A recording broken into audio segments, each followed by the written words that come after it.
नमस्ते दोस्तों। मैथ्स की इस क्लास में आप सभी का मैं स्वागत करता हूं। मेरा नाम है अश्विन और इस क्लास में हम ये कंसेप्ट सीखेंगे कि कॉमन फैक्टर्स क्या होते हैं और को प्राइम नंबर्स क्या होते हैं।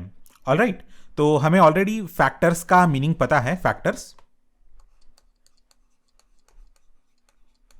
और हमें यह भी पता है कि प्राइम नंबर्स क्या होते हैं।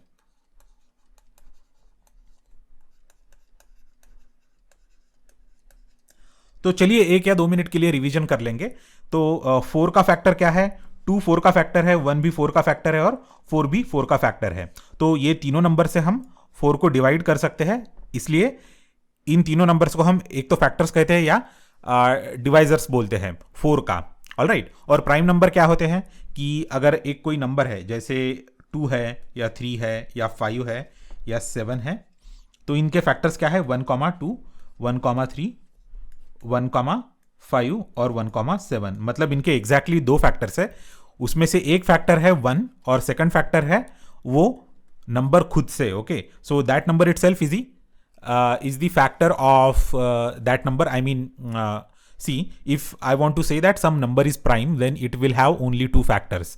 The first factor is 1, the number 1, and the second factor will be that particular number itself. So that particular number is a prime number. तो हमको फैक्टर्स और प्राइम नंबर्स दोनों के डेफिनेशन अभी पता है। तो हम इन दोनों डेफिनेशंस का यूज करके हम क्या करेंगे कि कॉमन फैक्टर्स क्या होते हैं और को प्राइम नंबर्स हम कैसे आइडेंटिफाई कर सकते हैं वो देखेंगे।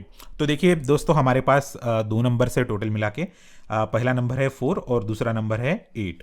तो चलिए दोस्तों, अभी इन दोनों नंबर्स के हम फैक्टर्स यहाँ पे उनके सामने लिख देंगे। ओके, ये ऐसा जरा एरो वाला साइन करके। तो 4 का पहला फैक्टर है 1, 2, 4। उसके बाद में 8 का फैक्टर क्या आता है, 1, 2, 4, 8। ऑलराइट, तो अभी ये दो फैक्टर के जो कलेक्शंस है या सेट्स है, ये दो अलग अलग नंबर के लिए है। पहला है 4 के लिए, दूसरा है 8 के लिए। राइट, तो उसमें कॉमन फैक्टर्स कौन से हैं कि ऐसे कौन से नंबर है जो दोनों कलेक्शंस में कॉमन है। तो वो नंबर से 1, 2 और 4, 1, 2 और 4। तो अगर आपसे कोई भी पूछता है सवाल कि which are the common factors between 4 and 8, तो मैं यहां पे लिखता हूं कॉमन फैक्टर्स ऑफ 4 एंड 8। तो हम ये यहां पे आराम से लिख सकते हैं 1, 2 और 4। इसी तरह से हम दूसरा कौन सा भी एग्जाम्पल अगर लेंगे, तो ये तो एक सिंपल एग्जाम्पल है। यहाँ पे 4 भी 8 का एक फैक्टर है, इसलिए थोड़ा सा ओवरलैप हो गया है। अगर मैं दो अलग अलग दूसरे नंबर लेता हूँ, 6 लेता हूँ और 9 लेता हूँ, तो देखिए 6 के फैक्टर्स कौन से हैं, 1, 2, 3 और 6। और 9 के फैक्टर्स कौन से हैं, 1, 3, 9। करेक्ट। तो ये सारे नंबर से जो 9 को डिवाइड करते हैं और ये सारे नंबर से जो 6 को डिवाइड करते हैं। तो अभी देखिए कॉमन फैक्टर्स कौन से हैं इसमें। कॉमन फैक्टर्स तो बताइए आप मुझे। 1 है और 3 है, बाकी ये इस 2 के करस्पॉन्डिंग कुछ भी नहीं है यहाँ पे, और इस 6 के करस्पॉन्डिंग भी यहाँ पे कुछ नहीं है, और 9 के करस्पॉन्डिंग यहाँ पे कुछ नहीं है। तो जो कॉमन फैक्टर है इनको मैं जरा सर्कल कर देता हूं कंफ्यूजन रोकने के लिए। मैंने बहुत जगह पे अंडरलाइन कर दिए हैं। तो कॉमन फैक्टर्स कौन से हैं, 1, 3। ऑलराइट, तो अभी मैं और एक एग्जांपल आपको बोलता हूं कॉमन फैक्टर का, तो आपको कॉमन फैक्टर का कंसेप्ट बहुत ही अच्छी तरह से समझ में आ जाएगा। ये है 10 और ये है 8। ऑलराइट, तो 10 के कॉमन फैक्टर और 8 के कॉमन फैक्टर क्या है, 1, 1। 10 का 2 से भी 2 के भी अपने मल्टीप्लिकेशन टेबल में मिल जाएगा, 5 के मल्टीप्लिकेशन टेबल में, और 10 इसका क्या है, 2 आता है, 4 आता है और 8 आता है।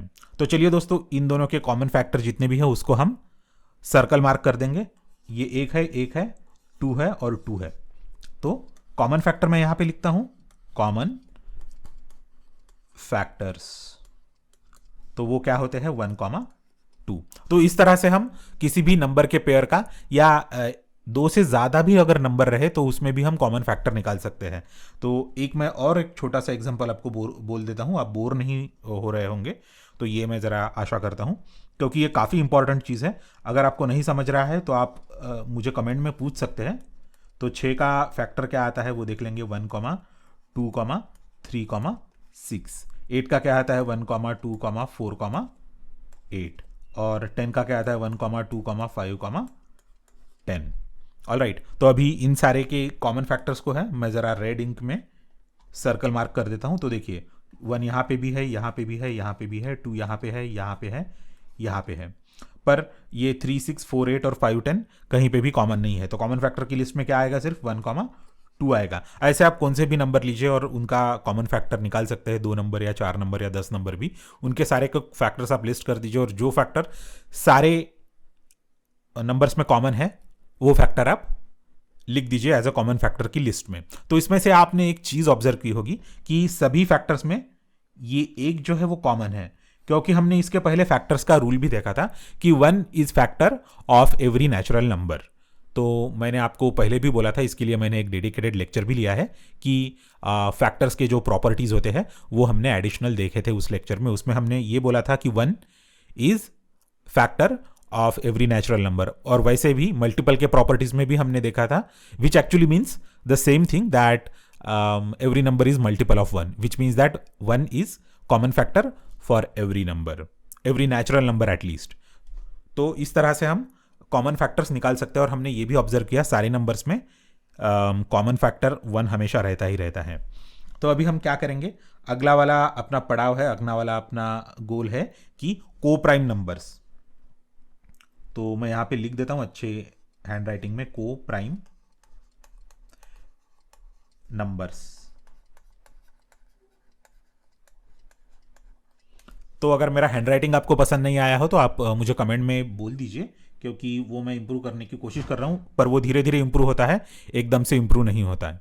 तो इन नंबर्स को को प्राइम नंबर्स बोलते हैं। तो हम जरा को प्राइम नंबर्स की डेफिनेशन देख लेंगे। तो को प्राइम नंबर्स की डेफिनेशन हम जरा एग्जांपल से ही देख लेंगे। तो इसके लिए मैं फिर से इंक चेंज करूंगा। मेरे पास 3 इंक है, ब्लैक, रेड और ब्लू। तो ऑकेजन के हिसाब से मैं वो चेंज करते रहूंगा, उसकी भी आदत डाल लीजिए। तो देखिए मेरे पास एक नंबर है, उसका नाम है 4, और दूसरा नंबर है उसका नाम है 9। तो देखिए दोस्तों, इसके फैक्टर्स हम निकालेंगे। तो 1, 2 और 4, और इसका क्या आता है 1, 3 और 9। अभी मैं ज़रा इंक फिर से चेंज करूंगा, और मुझे आप बता सकते हैं कि इसमें से कॉमन फैक्टर्स कौन से हैं। 1 है और 1 है, बाकी 2 से करस्पॉन्डिंग यहाँ पे कोई 2 है नहीं है, 4 से करस्पॉन्डिंग में भी यहाँ पे कोई 4 नहीं है, और वैसे ही 3 और 9 के करस्पॉन्डिंग यहाँ पे कुछ भी नहीं है। मतलब इसके कॉमन फैक्टर क्या है, सिर्फ 1 है। और एक मैं आपको छोटा सा एग्जाम्पल बोलता हूँ, ज़रा ये फिर से मैं क्लियर कर लेता हूँ। को प्राइम नंबर फिर से लिखता हूँ ज़रा, को प्राइम। अपने पास ये है 6 है, ऑल राइट, 6 है, और अपने पास 5 भी है। तो इनके फैक्टर्स लिखेंगे हम, 1, 2, 3, 6, और ये 5 का क्या है 1, 5। वैसे भी 5 एक प्राइम नंबर है, पर को प्राइम के डेफिनेशन में वो कैसे फिट बैठता है वो हम देख रहे हैं। यहाँ पे ये 1 है और ये 1 है। तो ऐसे आपको बहुत सारे नंबर के पेयर्स मिलेंगे जिनमें दोनों में सिर्फ कॉमन फैक्टर वो रहता है, वो सिर्फ 1 रहता है। ऑल राइट, 1 के सिवाय उसमें कोई भी कॉमन फैक्टर रहता नहीं है। तो ऐसे 2 नंबर की पेयर को हम को प्राइम नंबर बोलते हैं। ये नंबर 2 भी हो सकते हैं, 4 भी हो सकते हैं। तो हम तीसरा नंबर भी चूज कर सकते हैं। देखिए यहाँ पे मैं अभी यहाँ पे 7 लेता हूँ, 7, 1, 7, और यहाँ पे 1 को मैं सर्कल कर दूंगा, और यहां पे आप देख सकते हैं कि इन तीनों में सिर्फ कॉमन फैक्टर क्या है 1 है। ऑलराइट, तो इसीलिए हम इन तीनों नंबर को को प्राइम नंबर बोलते हैं in relationship with each other. तो आप याद रखिए, जब हम सिर्फ प्राइम नंबर की बात करते हैं तो किसी भी नंबर को हम प्राइम नंबर बोल सकते हैं, पर किसी भी नंबर को उसके रिलेशन में कोई दूसरा नंबर नहीं है तो डायरेक्टली को प्राइम नहीं बोल सकते। हम 6 और 5 के पेयर को को प्राइम बोलते हैं, याद रखिए।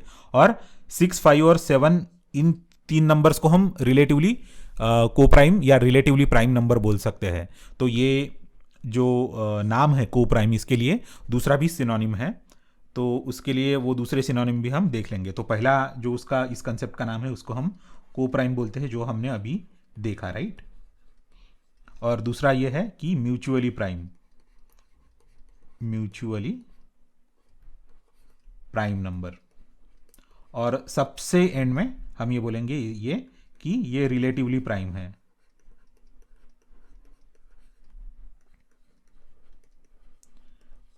तो ये तीनों वर्ड्स का या तीनों टर्म्स का मीनिंग सेम आता है कि को प्राइम या म्यूचुअली प्राइम या relatively prime, because you cannot say that a particular number is co-prime or mutually prime or relatively prime unless you mention it in the relationship with some other number। तो ये common factor का और को prime numbers का concept है, इसे आप ठीक से याद रखिए। तो को प्राइम की डेफिनेशन में आपको फिर से एक बार बोल देता हूं, अगर आप कौन से भी दो नंबर लेंगे और उसमें के फैक्टर्स निकालेंगे और उसमें अगर सिर्फ 1 ये ही एक कॉमन फैक्टर होगा तो वो दो नंबर्स म्यूचुअली प्राइम है, को प्राइम है या रिलेटिवली प्राइम है। So based on the textbook that you are using you will have to use the correct term. वैसे if you use any one of this terms, all this terms are correct, तीनों term correct है। पर ये book के ऊपर depend करता है। अगर आप एनसीईआरटी की बुक फॉलो कर रहे हैं तो ये जो टर्म है वो क्वाइट ऑफन यूज होती है को प्राइम नंबर्स। और अगर आप कोई भी फॉरेन ऑथर्स के अगर बुक यूज कर रहे हैं तो आपको वहाँ पे म्यूचुअली प्राइम और रिलेटिवली प्राइम देखने को मिल सकता है। तो अगर आप एनसीईआरटी या इंडिया का कौन सा भी बोर्ड है, अगर आप महाराष्ट्र में है तो आप क्या यूज करेंगे, बाल भारती यूज करेंगे, करेक्ट, बाल भारती। तो इन एनसीईआरटी के, बाल भारती के या यूपी बोर्ड के बुक्स में ये को प्राइम नंबर बोल के मेंशन किया है, पर बाकी के फॉरेन ऑथर्स के बुक में ये म्यूचुअली प्राइम और रिलेटिवली प्राइम बोल के मेंशन किया जा सकता है। तो अगर आपसे कोई पूछता भी है कि म्यूचुअली प्राइम क्या है, रिलेटिवली प्राइम क्या है, तो आप टेंशन नहीं लेने का या ज़्यादा मतलब स्ट्रेस नहीं लेने का, आपको प्राइम नंबर्स की डेफिनेशन बता देने की और उनको ये भी बोलने का कि it has got these synonyms. तो वो पूछने वाला बंदा है वो इम्प्रेस हो जाएगा और वो काफ़ी मतलब आपसे प्यार करेगा। ठीक है, thanks for watching my video. ये वीडियो देखने के लिए बहुत धन्यवाद। मेरे चैनल को सब्सक्राइब कीजिए, इस वीडियो को लाइक कीजिए और शेयर कीजिए। आपके सवाल आप कमेंट सेक्शन में लिखिए। अगली क्लास में फिर मिलेंगे।